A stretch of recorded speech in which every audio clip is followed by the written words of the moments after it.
আজকের গল্প বুদ্ধ ও কিসা গোতামি। এক মহিলা কিসা গোতামি তার একমাত্র সন্তানের মৃত্যুতে গভীর শোকাহত হয়েছিলেন। বুদ্ধের কাছে গিয়ে তিনি তার সন্তানকে বাঁচানোর জন্য সাহায্য চাইলেন। বুদ্ধ তাকে বললেন, যদি তুমি এমন একটি বাড়ি থেকে এক মুঠো সর্ষের দানা আনতে পারো যেখানে কেউ মারা যায়নি, তবে তোমার শিশুর জীবন ফিরে আসবে। কিসা গোতামি শহরের প্রতিটি বাড়িতে গিয়ে সর্ষের দানা খুঁজতে থাকেন, কিন্তু কোথাও তিনি এমন বাড়ি খুঁজে পান না।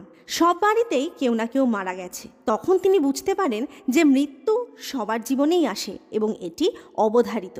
শেষমেশ তিনি বুদ্ধের কাছে ফিরে এসে তার শোক কাটিয়ে ওঠেন। বুদ্ধ তখন কিসা গোতামিকে বুঝিয়ে বলেন যে মৃত্যুর শোক এবং দুঃখের সাথে মানিয়ে চলা জীবনের একটি অঙ্গ এবং এটি সবার জন্যই একটি সাধারণ অভিজ্ঞতা মাত্র। গল্পটি শিখিয়ে দেয় জীবনের অস্ফুটতা, মৃত্যুর অনিবার্যতা এবং সহানুভূতির গুরুত্ব।